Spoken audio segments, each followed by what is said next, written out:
ค่ะคณะผู้บริหารคณาจารย์บุคลากรและนักศึกษาขอถวายการต้อนรับท่านเจ้าประคุณสมเด็จพระมหาธีราจารย์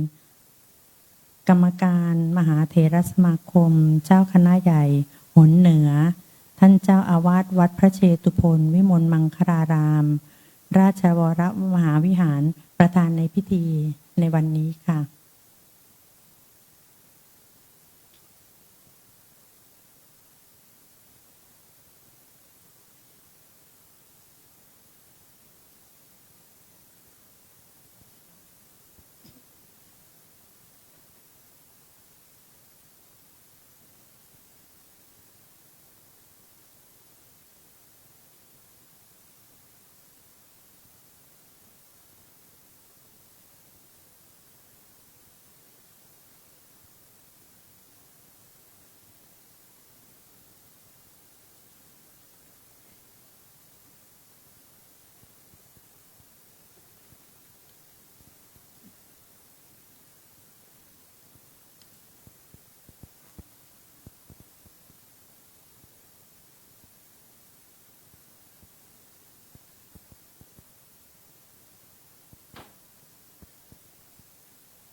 กราบนมัสการท่านเจ้าประคุณสมเด็จพระมหาธีราจารย์ประธานในพิธีในลำดับต่อไปจะเป็นการถวายเครื่องสักการะค่ะลำดับแรกจะขอกราบนมัสการพระเดชพระคุณพระราชวชิรธรรมวิเทศเจ้าอาวาสวัดนาคปลกที่ปรึกษาเจ้าคณะกรุงเทพมหานครประธานสหภาพพระธรรมมาทูตไทยในโอชิเนีย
ลำดับที่สองกราบนมัสการพระเดชพระคุณพระอุดรคณาลักษณ์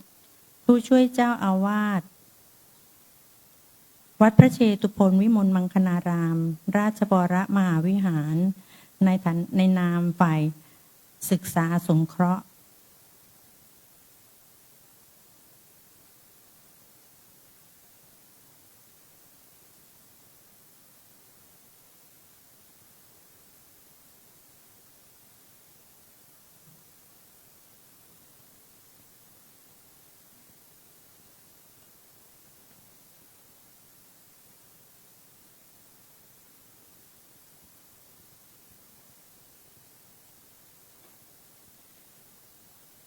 ลำดับที่3กราบเรียนเชิญท่านดร.พรชัยมงคลวณิชท่านอธิการบดีมหาวิทยาลัยสยาม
และในลำดับต่อไปจะเชิญศาสนพิธีกรกล่าวอาราธนาศีลและรับศีลนั่นก็คือท่านอาจารย์สุชาติสมบูรณ์ศิลป์ขอเรียนเชิญค่ะ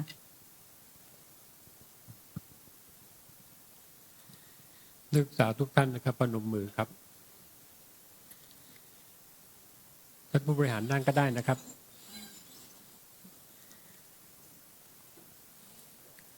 กล่าวคำบูชาพระรัตนตรัยนะครับโดยพร้อมเพรียงกันครับอิมินาสการเรนะพุทธังอภิปูชยามิอิมินาสการเรนะธัมมังอภิปูชยามิอิมินาสการเรนะสังฆังอภิปูชยามิอรหังสัมมาสัมพุทโธภควาพุทธังภควันตังอภิวาเทมิสวากขาโตภควตาธัมโมธัมมังนัมสสามิสุปฏิปันโนภควโตสาวกสังโฆสังฆังนะมามิครับต่อไปเป็นการกล่าวคำอาราธนาศีลนะครับขอทุกท่านกล่าวเสียงดังๆพร้อมเพรียงกันนะครับมะยังพันเตวิสุงวิสุงรักขณาทายาติสรเนนะสหะปัญจศีรานิยาจามะตุติยัมปิมะยังพันเตวิสุงวิสุงรักขณาทายาติสรเนนะสหะปัญจศีรานิยาจามะตติยัมปิมะยังพันเตวิสุงวิสุงรักขณาทายาติสรเนนะสหะปัญจศีรานิยาจามะ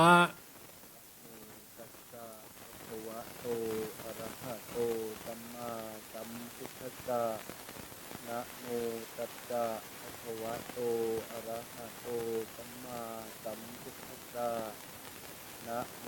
ตัสสะภะคะวะโตอะระหะโตสัมมาสัมพุทธัสสะนะโมตัสสะภะคะวะโตอะระหะโตสัมมาสัมพุทธัสสะนะโมตัสสะภะคะวะโตอะระหะโตสัมมาสัมพุทธัสสะนะโมตัสสะภะคะวะโตอะระหะโตสัมมาสัมพุทธัสสะพุทธังสรณังคัจฉามิพุทธังสรณังคัจฉามิธัมมังสรณังคัจฉามิธัมมังสรณังคัจฉามิสังฆังสรณังคัจฉามิสังฆังสรณังคัจฉามิทุติยัมปิพุทธังสรณังคัจฉามิทุติยัมปิพุทธังสรณังคัจฉามิทุติยัมปิธัมมังสรณังคัจฉามิทุติยัมปิธัมมังสรณังคัจฉามิทุติยัมปิสังฆังสรณังคัจฉามิทุติยัมปิสังฆังสรณังคัจฉามิตติยัมปิพุทธังสรณังคัจฉามิต ตติยัมปิพุทธังสรณังคัจฉามิ ตติยัมปิธัมมังสรณังคัจฉามิ ตติยัมปิธัมมังสรณังคัจฉามิ ตติยัมปิสังฆังสรณังคัจฉามิ ตติยัมปิสังฆังสรณังคัจฉามิ ปานาติปาตาเวระมณีสิกขาปะทังสมาธิยามิ ปานาติปาตาเวระมณีสิกขาประทังสมาธิยามิ อทินนาทานาเวระมณีสิกขาปะทังสมาธิยามิ อทินนาทานาเวระมณีสิกขาประทังสมาธิยามิ ตาเมสุมิชฌาจาราเวระมณีสิกขาปะทังสมาธิยามิ กาเมสุมิชฌาจาราเวระมณีสิกขาประทังสมาธิยามิ มุสาวาทาเวระมณีสิกขาปะทังสมาธิยามิ มุสาวาทาเวระมณีสิกขาประทังสมาธิยามิ สุราเมระยะมัชฌปมาทฐานาเวระมณีสิกขาปะทังสมาธิยามิ สุราเมรยามัชฌะประมาทฐานาเวระมณีสิกขาประทังสมาธิยามิ อิมานิปัญจสิกขาปทานิสีเรนะสุขติงยันติสีเรนะโภคสัมปทาสีเรนะนิพุติงยันติตัสสมาสีรังวิโสทะเย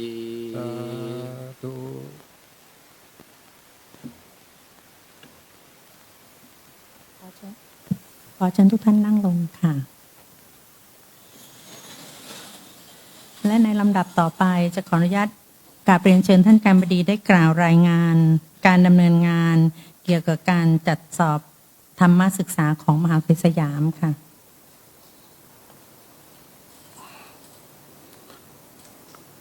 กราบธรรมสการพระเดชพระคุณเจ้าประคุณสมเด็จพระมหาธีราจารย์กล่าวกับผม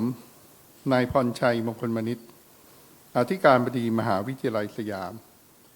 พร้อมด้วยคณะผู้บริหารคณาจารย์เจ้าหน้าที่และนักศึกษามหาวิทยาลัยสยามรู้สึกซาบซึ้งและเป็นเกียรติอย่างยิ่งที่พระเดชพระคุณได้ให้ความเมตตานุเคราะห์มาเป็นประธานในพิธีมอบประกาศนียบัตรธรรมศึกษาแก่นักศึกษาที่สอบผ่านความรู้ภูมิธรรมตามหลักสูตรธรรมศึกษาสนามหลวงประจำปีการศึกษา 2567 ตามโครงการธรรมศึกษาของทางมหาวิทยาลัยที่ได้ดำเนินการอย่างต่อเนื่องเป็นเวลาถึง 20 ปีแล้วในวันนี้ โอกาสนี้กล่าวกับผมใคร่ขออนุญาตนมัสการกราบเรียนถึงความเป็นมาของโครงการโดยสังเขปดังนี้ในปีการศึกษา 2547 ศูนย์พระสงฆ์นักเผยแผ่ธรรมเพื่อพัฒนาสังคมซึ่งมีพระเดชพระคุณเป็นผู้อำนวยการศูนย์ได้นำโครงการอบรมศีลธรรมจริยธรรมและสอนธรรมศึกษาเข้ามาจัดให้แก่นักศึกษามหาวิทยาลัยสยามเพื่อเป็นการปลูกฝังคุณธรรมจริยธรรมให้แน่นแฟ้นยิ่งขึ้นเป็นการเสริมสร้างทักษะในการเรียนรู้คู่กับการปฏิบัติอันจะทำให้นักศึกษาสามารถนำหลักธรรมที่ได้ศึกษาแล้วไปปฏิบัติให้ได้รับผลจริงและได้ยังเป็นการเสริมความสัมพันธ์ระหว่างบ้านวัดโรงเรียนให้มีความใกล้ชิดกันมากยิ่งขึ้นซึ่งการดำเนินการตามโครงการผ่านมาประสบผลสำเร็จเป็นอย่างดีและเกิดผลสำลิดที่เป็นรูปธรรม3ประการดังต่อไปนี้ประการที่1มีนักศึกษาเข้าอบรมธรรมศึกษาในปีการศึกษา 2567 จำนวน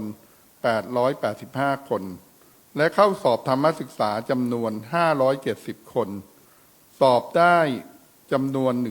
401 คนคิดเป็นร้อยละ 70.35 แบ่งเป็นชั้นเอก37 คน ชั้นโท31 คน แต่ชั้นตรี333 คน นักศึกษาของมหาวิทยาลัยสยามมีความประพฤติเรียบร้อย มีศีลธรรมจริยธรรมที่ดีงามเป็นที่ยอมรับของสังคม นักศึกษาได้นำเอาหลักธรรมที่ได้ศึกษาไปประยุกต์ใช้ให้เกิดประโยชน์ในชีวิตประจำวัน และเป็นแบบอย่างที่ดีในสังคม บัดนี้ได้เวลาอันเป็นสุภมงคลแล้วเล่ากับผมขอกราบอาราธนาพระเดชพระคุณเจ้าประคุณสมเด็จพระมหาธีราจารย์ได้โปรดเมตตามอบประกาศนียบัตรธรรมศึกษาและทุนธรรมศึกษาพร้อมให้โอวาทเพื่อเป็นสิริมงคลและขวัญกำลังใจในการศึกษาเล่าเรียนและการประพฤติปฏิบัติตนตามคำสอนในทางพระพุทธศาสนาของปวงเกล้ากระผมและคณาจารย์และนักศึกษาทั้งมวลสืบไป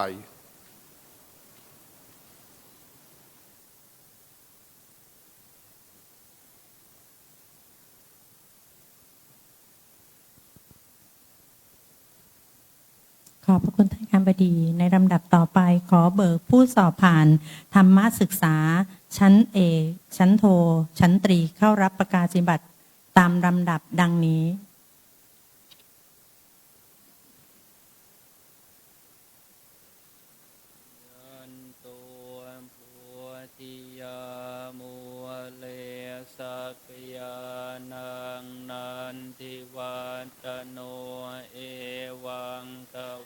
รายชื่อผู้สอบผ่านธรรมศึกษาชั้นเอกกัญญารัตน์เอียดนุชกัญญารัตน์พุ่มพวงเกตกิติดอกคำจิรัชยาชายสงครามชลิสาบุญส่งยาดาวี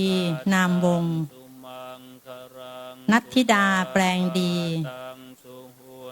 นัทพงษ์ซ่อนกลิ่นธนพัฒน์บุตรละครธนาพรสังทองธัญพรพากันธิดารัตน์แสวงผลนินลดาปทุมเพชร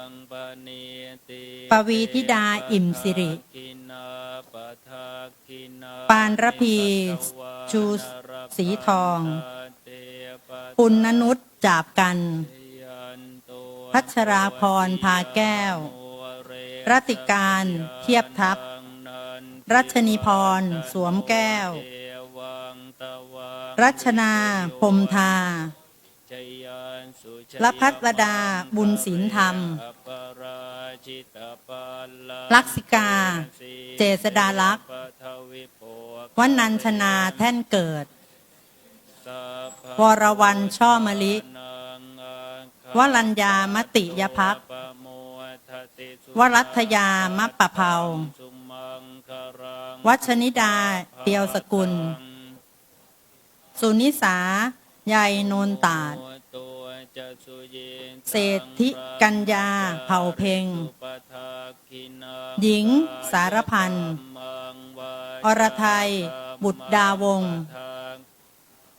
อ่อนวราพรหมบุตรธาอโนชาเวทวนารักษ์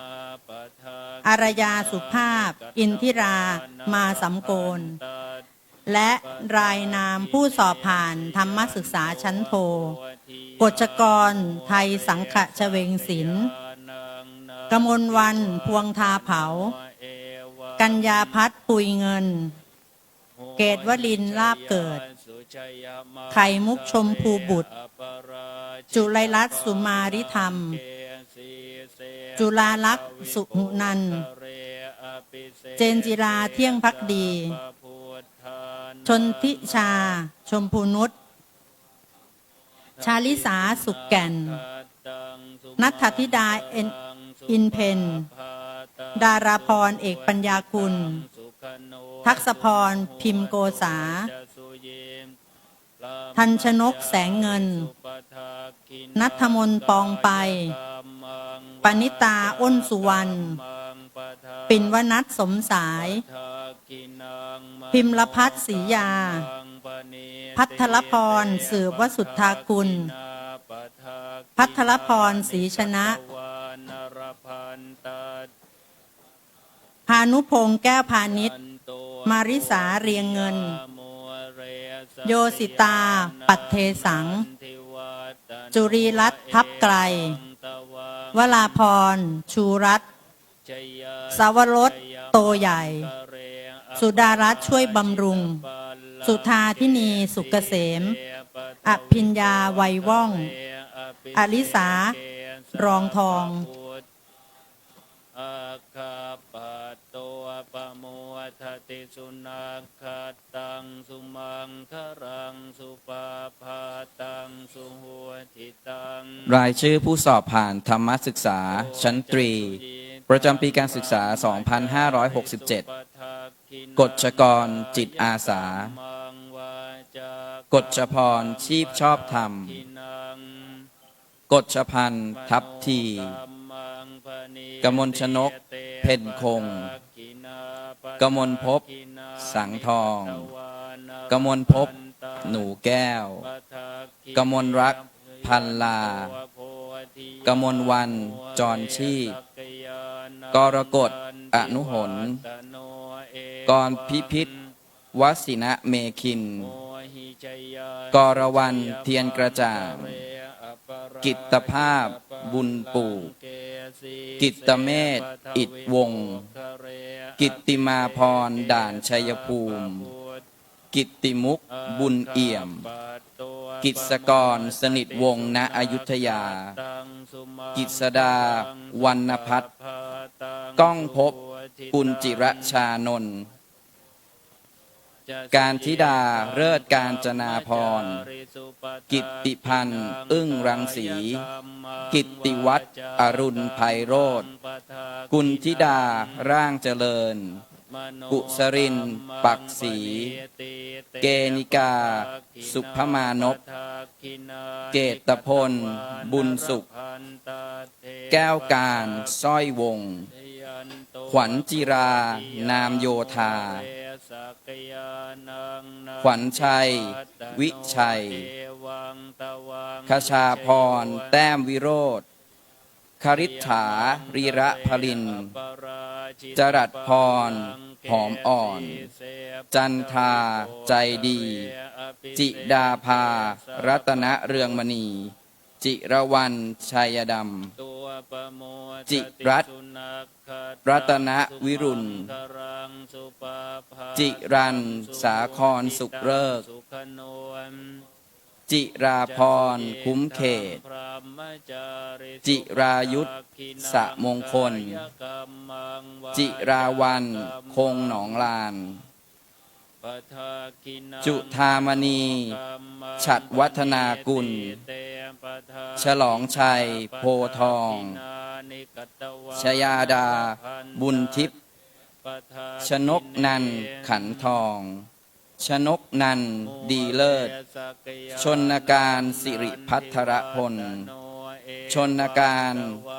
สิสุริยา ชนัดดารัตนพันธ์ ชนันรัตน์ยังให้ผล ชนานันท์ปะวะโข ชนิการต่อมกลาง ชนิตาคล้ายนาค ชนิตาอ่อนขาว ชนินาถใกล้สีทุม ชยาพรเชื้อบัณฑิต ชนลดาแสงบุญเหลือง ชวินนุชโมสืบแสน ธัญพัฒน์บุญเรือ ชัยธวัฒน์ดีสุข ชาคริยานินสีที ชารินีดานำ ชุติมนเดชานนท์ ยานัชราเพ็ญพาด ยานินลักษณะประวัติ ยานิสาเคลือบแก้ว ยานิตาผงสารา ทิตารีตามชูชัยชนะ ทิตาภาชัยถาวรมงคล ทิติมามาศภูทร ทิติรัตน์หอมจิต ทิธรรมพรเจริญเสงณประภาธนัดกรตังสุมังครังสุปาพาตังสุหัวทิตัง นัชชาบุรพาชลทิศนัฐการคุณวุฒินัทนิชาเชิงไกลยังนัทธิดาศรีจันทร์นัทธนันแก้วประสานนัทธนิชสุวรรณหงษ์นัทธพลสุภาพันธ์นัทธมนแสงคำสุขนัทวดีชัยชนะนัทธริกาเมธานัทธิยาพรจันทรนิชาพัฒน์กลิ่นบุปผาดลพัฒน์รุ่งเจริญชินวงศ์ตรียาวันปานโชติศรีวิภาลีหลบพานที่คำพรคำคงทิพย์สุดาเกตตระกูลธงชัยภูลศิลป์ธนพรตะบูลพงษ์ธนพัฒน์ประทุมเพชรธนุวทรแก้วพรหม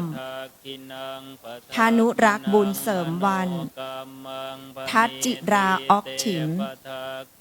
ธัญกรเลิศพงษ์ทันชนกคำจมทันชนกภูลนินทันชนกเวียงนนท์ธัญญาเทพตั้งธนธานิช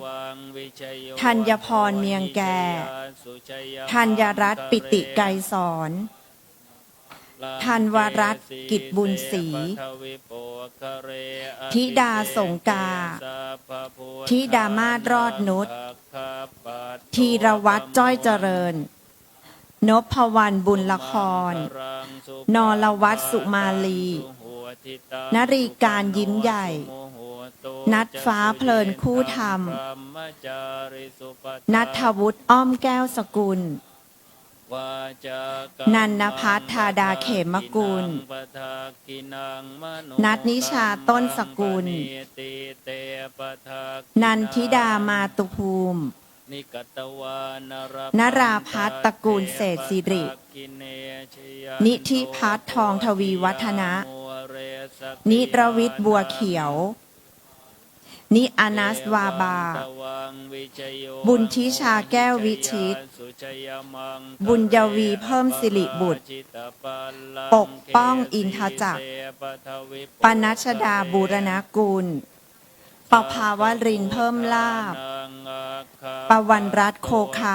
ำปรินทร์สอนแก้วปริยาพรโพธาปวรัตน์คำโฮงปวีนาเกิดกระโทกปณิสราศรีชัยปัญหาปาริฉัตรกระแจจันทร์ปาริฉัตรสิวใจเอื้อปาริชาติแป้นจินดาปาริชาติศรีนรงค์สุขปลิตาประนินปิติการสุขกรรมปิยพรผลดีปิยพัฒน์ทิพยวาวันปิยังกูลกนกวัฒนกิจเปรมิกาเอกวัฒนภัยพงศกรพรสุริยประการพัชรพรอภิรมย์อนงพรณภัทรบุญช่วยพรนัชชาเกิดพุ่มนาคพรพันธ์ผู้พงศ์พลอยชมพูอินตาพลอยชมพูอินทวงศ์พันชนัทเผ่าพงศ์พัชรมัยแจ่มสุวรรณกุลพัทพงศ์อินทองพิชากรสิริวิทย์พิชยาป้อมหินพิมยาดาอิสรางกุลณอยุธยาพิมาดาอินทสิริกุลพิยดายศปัญญาพิรมนฤทธิ์ทรงพิลิสาคุณาพิตะวันหอมไพพิสิทธิ์ระวิงานสุจริตกุลพีรนัทภูผาพีรนัทหานจริง พีรพลแสงอินทร์พีรพรเตรียนประสิทธิ์ พุทธชาตินิ้วงาม เพชรพิชาพุ่มไม้ แพรวพันธ์สารรัก แพรวาแดงอุทัย พักขพลวงศ์วีรพัฒน์พัทธิราเขียนสุทธิ พัทธกรเดชสุรพิชิต พัทรมนวัดวิจักร พัทรวลันตันสุภาพ พัทราพรแก่นไม้หอม พัทราพรพัฒนราช พิญญาดาวารีนิรันดร์ภูกิจวัฒนะลังสีขจร ภูเบศมุ่งหาทรัพย์ ภูมินหนูอิน ภูวสิทธิ์มากบุญประสิทธิ์ มนฤทัยแท้แต้ มนัสชัยชัยยอดแก้ว มนัสนันชนะกุลประเสริฐ มินตาล่ำแรง มีนารีพี่ลมชื่น เมษาพาลี ยศพัฒน์รัตนชัยมีแรง เยาวเลศใจยะ เยาวลักษณ์ทรงถิ่นละนิดาหลงสวาสรวิพรคงหมวกรวิพลละครพงศ์ละสิตาน่วมปฐมระพีพัฒน์บุญชู รังสิมาวงคำปวนรัชานนท์พิมพิสารรัชานนท์เรืองแก้ว ลินลพัฒน์ธนาเดชจิระทัน ลินนภาผิวเกลี้ยง รุจระวิสุทธ์ดำรงมั่นไพศาลละดาภาหอมสกุลละพัสรดาจิระแสงทองละลิตาเรืองศรีรัศมีแซ่อึ้งลันลลิตเข็มทองวงศกรโอสาลีวชิราเสนารินวนัสนันแสนจันแดงวรกมลฉิมสุขวรโชตคำลือวันวิสาศรีวอุไรวรวันรัตนศรีทิมทองวัสมนยังมากวรัตยาเหลือผลวรานุชพุ่มสวัยวราพรบุญเชิญวลิษาคล้ายทองวลีพรผู้สินวลีลักษณ์หานุภาพวรรณพัฒน์สั่งเกิดวาสนาระยิบศรีวิทยวัฒน์แซ่ลิมวิภาวานีสิงห์คำ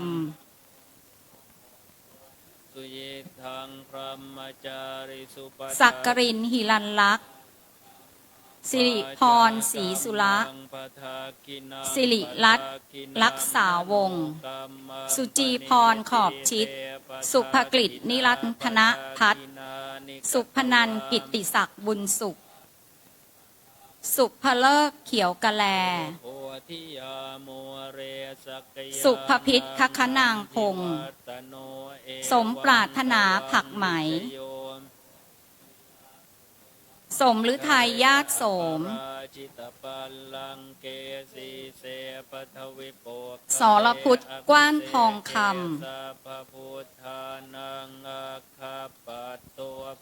สลันลัดวีระเดชสลาวุธสุวรรณเกตสิพัทราจิดามรกตสุกัญญาสีสว่างสุกัญญาสังคำสุชัญญาเงินแท่งสุชารินีสีดาน้อยสุทธิการสังวีละสุนิสาเกยอินสุภาพรโคตรวงทองสุลินสลาวงไพศาลสุวดีทองสิริสุวพัฒน์วงลุ่งเสาวลักษณ์ด้วงพิมพ์หทัยชนกคเนกิจอักนิษฐาเอื้อกิตติกุลชัย อดิสากองทองอภิวิทย์ม่วงสกุลอภิสดาดำรงสันติกุลอลิสลารุ่งเรืองอมรรัตน์ขอโน้มกลางอมิตาพุทธายะออนกมลชลาลักษณ์อรณีทีพักดีออนนิชาแซ่เอียอรดาเปตะคุอรุโนไทยคนซานอัจจิมากึ๋นออยอัญชริดาวงศิทธิชัยอัญชรีสุรีพรอมรรัตน์ขอโน้มกลางอมิตาพุทธายะออนกมลชลาลักษณ์อรณีทีพักดีออนนิชาแซ่เอี้ยอรดาเปตะคุอัญชสาแซ่ตั้งอาทิตยาเกียรติเรืองชัยอาทิตยาโง่นแน่นอาริยาเวียงวิเศษอาริยาซองรำและอินทิลาดีศรีขอกราบนมัสการท่านเจ้าพระคุณสมเด็จด้วยความเคารพยิ่ง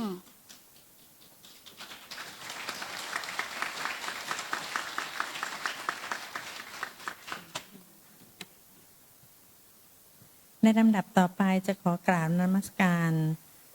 ท่านเจ้าพระคุณสมเด็จพระมหาธีราจารย์ประธานในพิธีได้กล่าวสัมโมทนียคถาเป็นลำดับต่อไปค่ะ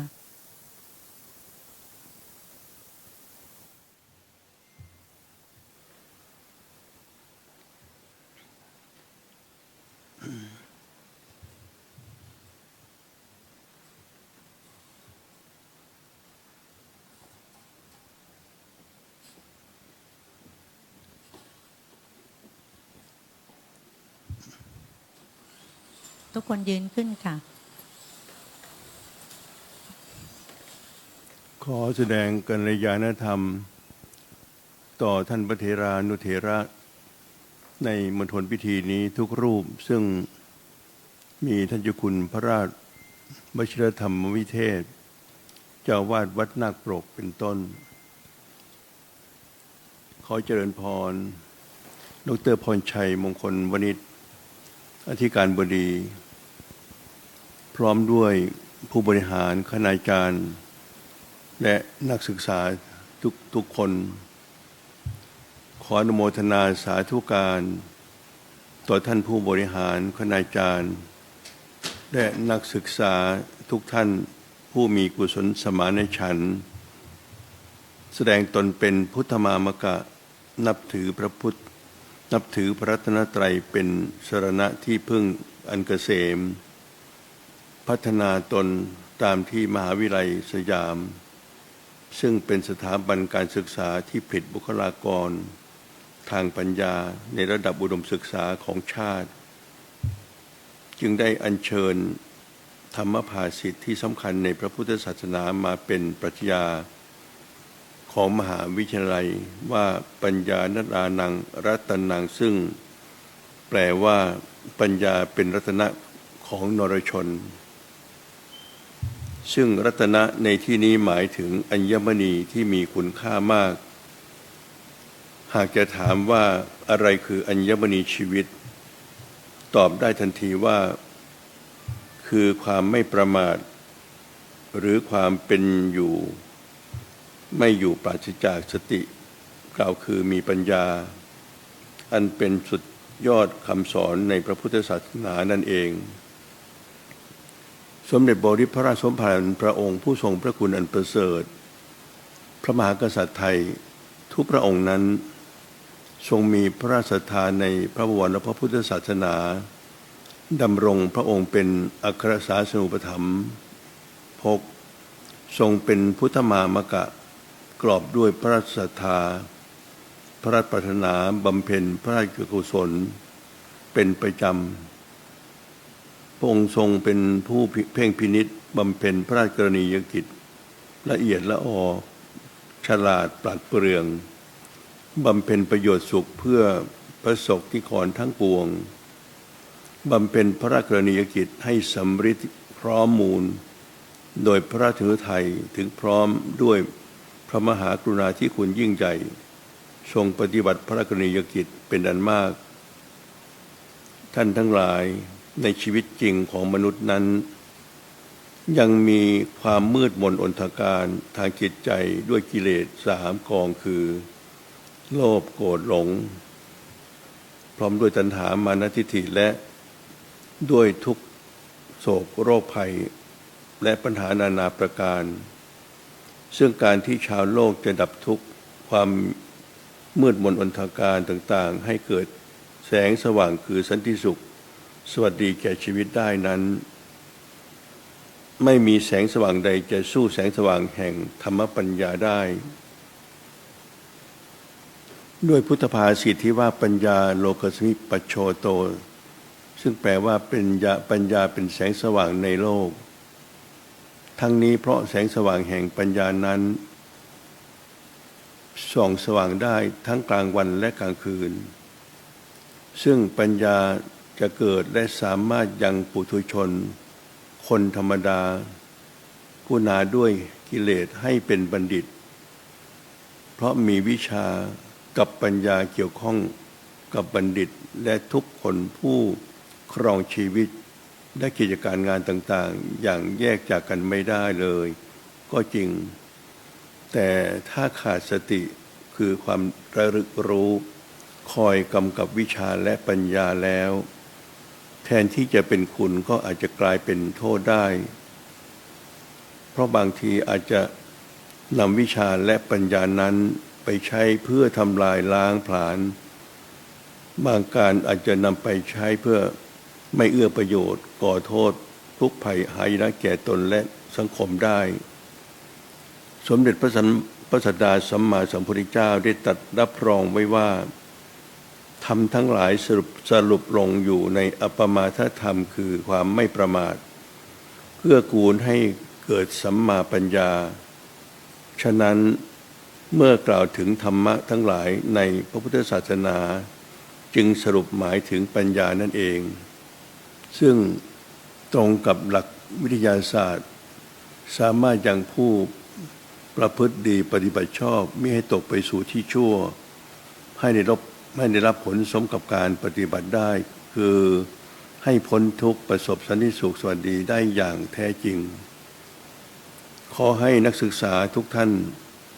ผู้มีศรัทธาแสดงตนเป็นพุทธมามกะพึงสร้างอัตตสัมมาปณิธิกล่าวคือตั้งตนไว้ชอบประกอบตนไว้ดีตั้งตนอยู่ในความไม่ประมาท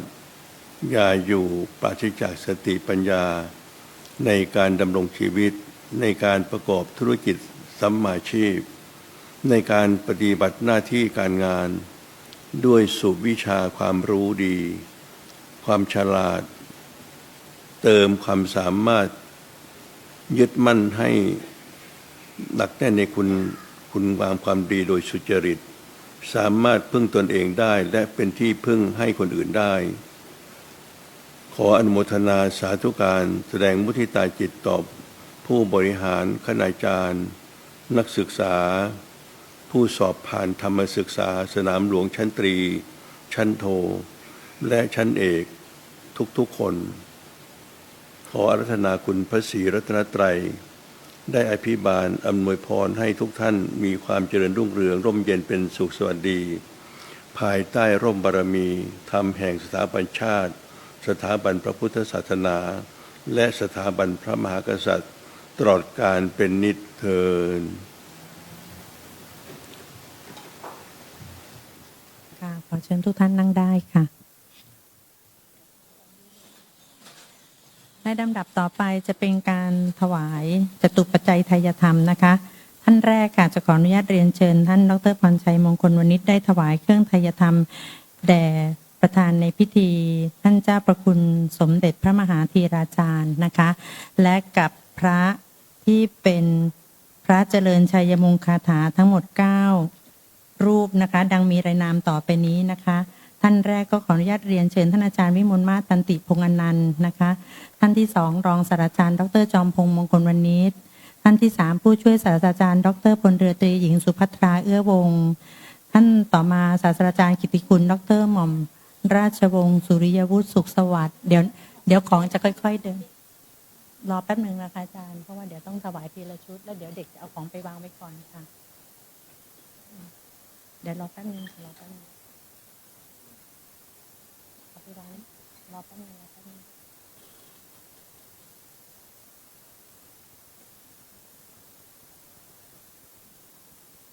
อันนี้ไม่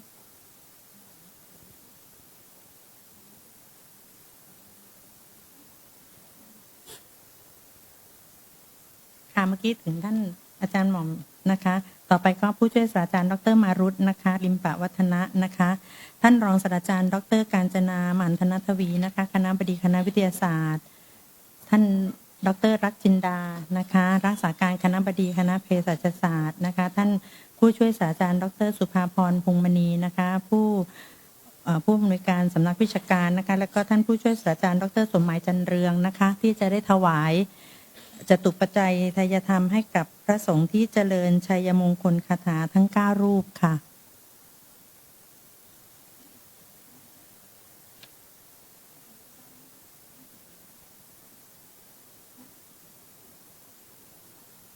อาจารย์เดี๋ยวเขาวางเรียบร้อยก่อนอาจารย์เดี๋ยวจะได้ซื้อไม่ขึ้นค่ะพอดีมีเวทีมีเวลาจริงๆอยากให้การขึ้นทางโน้นจะได้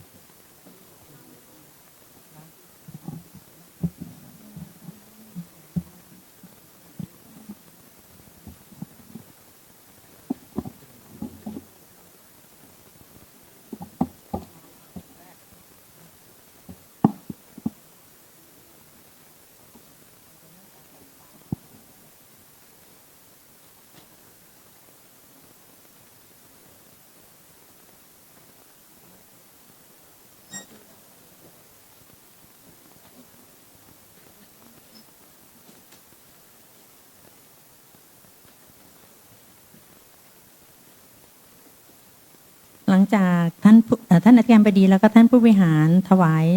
เครื่องไทยธรรมเสร็จแล้วนะคะเดี๋ยวท่านพระสงฆ์จะอนุโมทนากรวดน้ำแล้วเราก็รับพรแล้วเราก็จะมีกราบบูชาพระรัตนตรัยนะคะและหลังจากนั้นจะมีการบันทึกภาพนะคะจำนวน3ชุดนะคะชุดแรกเป็นภาพของท่านผู้บริหารกับท่านประธานในพิธีแล้วก็ชุดที่2จะนิมนต์ท่าน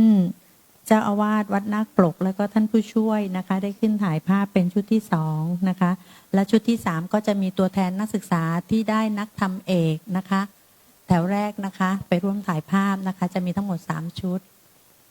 ธรรมศึกษาเอกค่ะขออภัยแล้วก็หลังจากนั้นแล้วเราก็จะไปถ่ายภาพหมู่ทั้งหมดนะคะที่บริเวณด้านล่างอาคาร12นะคะอันนี้ก็จะได้ประชาสัมพันธ์ข้อมูลให้นักศึกษาได้ทราบนะคะ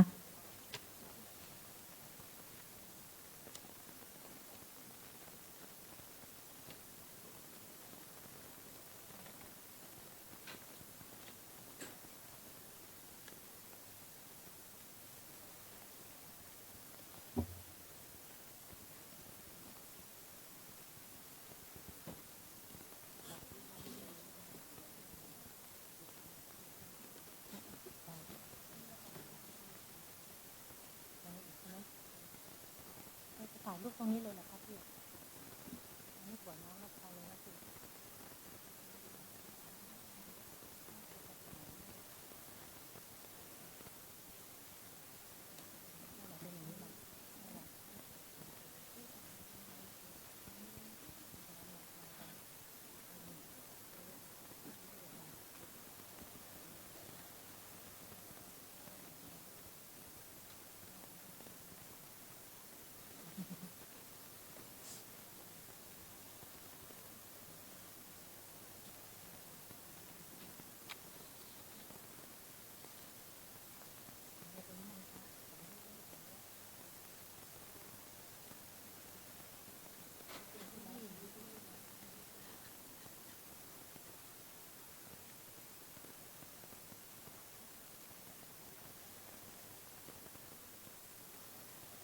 กราบนิมนต์ท่านเจ้าคุณวัดนาคปกและท่านเจ้าอาวาสค่ะ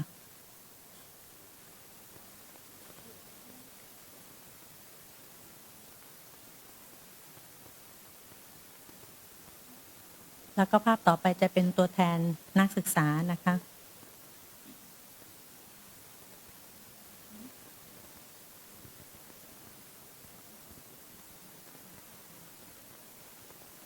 ขอเก้าอี้ให้ท่านตัวหนึ่ง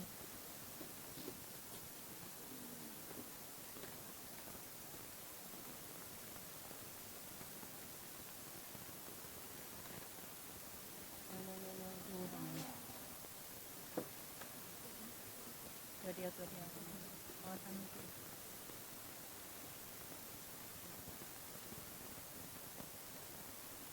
ไม่ขึ้นเอาตกลงวางไหมนั่งไหม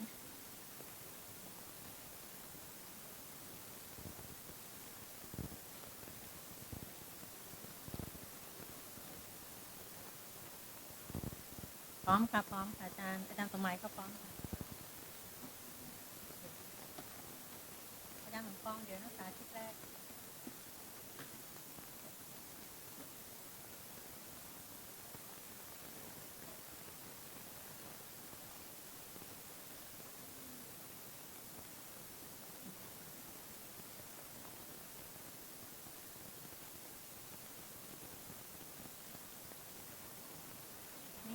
เชิญตัวแทนนักศึกษาที่ผ่าน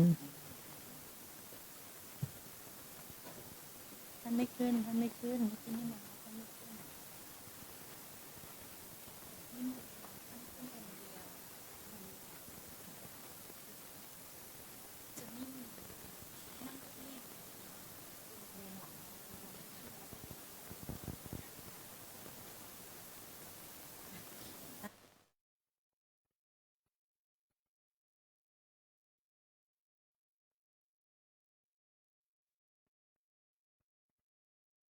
อ๋อค่ะ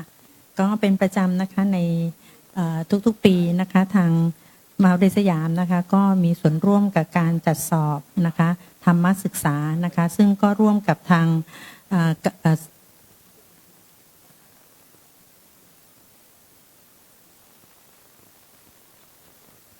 ค่ะเราก็จะมีการจัดสอบนะคะแล้วเมื่อสอบแล้วนะคะก็จะมีการมอบใบประกาศนียบัตรให้นะคะแล้วก็ขอเชิญชวนนักศึกษานะคะที่ในปีนี้สอบธรรมศึกษาตรีนะคะก็ขอเชิญชวนในปีหน้ามาสอบธรรมศึกษาชั้นโทนะคะแล้วก็ในปีถัดไปก็สอบธรรมศึกษาชั้นเอกนะคะซึ่งเป็นการสอบแล้วก็จะทำให้เราได้มีความรู้นะคะเกี่ยวกับพระพุทธศาสนานะคะซึ่งตัวอาจารย์นี่เองก็สอบจนถึงธรรมศึกษาชั้นโทค่ะยังไม่ถึงชั้นเอกเพราะว่าต้องเขียนกระทู้ธรรมถึง3 บทเนี่ยต้องมีความเข้าใจนะคะในการเขียนตอบทางด้านธรรมศึกษานะคะและที่สำคัญค่ะในการสอบกระทู้ธรรมเนี่ยจะเห็นได้ว่าจะให้เราเขียนด้วยลายมือนะคะแล้วก็ต้องคัดตัวบรรจงเต็มบรรทัดนะคะซึ่งตัวนี้ก็จะฝึกสมาธินะคะฝึกความคิดแล้วก็ทำให้เราจดจ่อกับสิ่งที่เราได้ดำเนินการนะคะ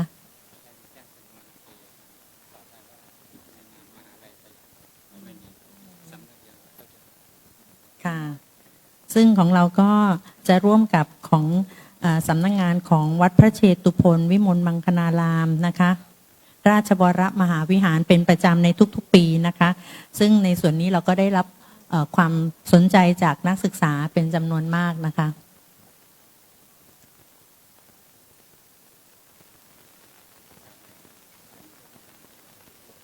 ค่ะในลำดับต่อไปค่ะจะขออนุญาตเข้าสู่การกรวดน้ำรับพรนะคะท่านพระสงฆ์ท่านจะได้อนุโมทนากรวดน้ำรับพรให้กับเรานะคะแล้วพวกเราก็จะกราบบูชาพระรัตนตรัยเป็นลำดับต่อไปค่ะ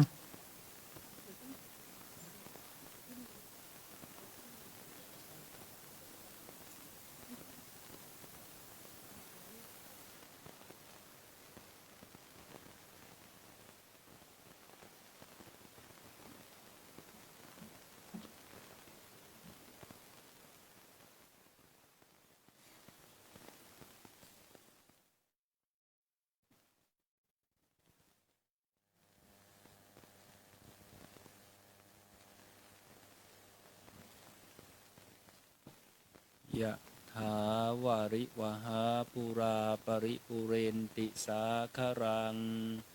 เอวะเมวะอิโตทินังเปตานังอุปกัปปติอิจิตังปฏิตังตุมหังคิปเมวะสมิจฉตุสัพเพปุเรนตุสังกปาจันโทปนรโสยะถามณิโชติระโสยะถาติโยเววัชชันตุสัพพะโรโควินาศตุมาเตภวัตวันตรายโยทิคายุโกภวะอภิติโยวิวัชชันตุสัพพะโรโควินาศตุมาภวัตวันตรายโยสุขีทีขายุโกภวสัพพิติโยตุสัพพะโรโควินาศตุมาเตภวัตวันตรายโยสุขีทีขายุโกภวะอภิวัน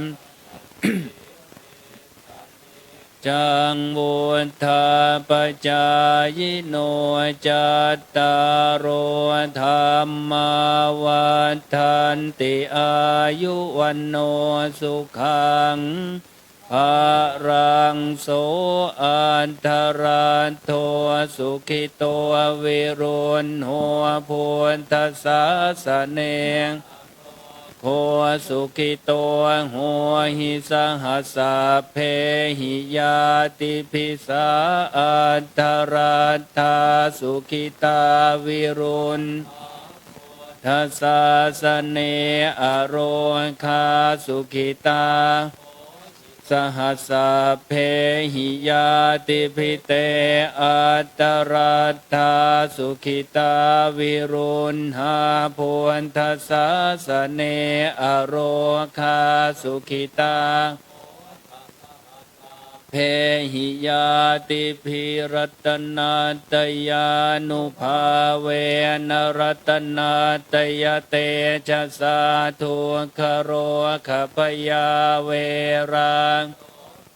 สัตตุจุปัฏฐวาอเนกาอันตรายาปิวินาสันตุชยสิทธิธนังลาพังโสติภคยังสุขังพรังสิริอายุจวันโนจะโพคังจยสวานสันตวาสาจะอายุจะชีวสิทธิภวันตุเตภวตุสัพลาคันตุสัพพเทวตาสัพพพุทธานุภาเวนัสธาโสตปมังคารังลาคันตุสัพพเทวตาสัพพธรรมานุภาเวนัสธาโสตภวตุสัพพมังคารังลาคันตุสัพพเทวตาสัพพสังฆานุภาเวนัสธาโสทิภวันตุเตครับกราบลาพระรัตนตรัยนะครับอะระหังสัมมาสัมพุทโธภควาพุทธังภควันตังอภิวาเทมิสวาคาโตภควตาธัมโมธัมมังนัมสสามิสุปฏิปันโนภควโตสาวกสังโฆสังฆังนัมมามิ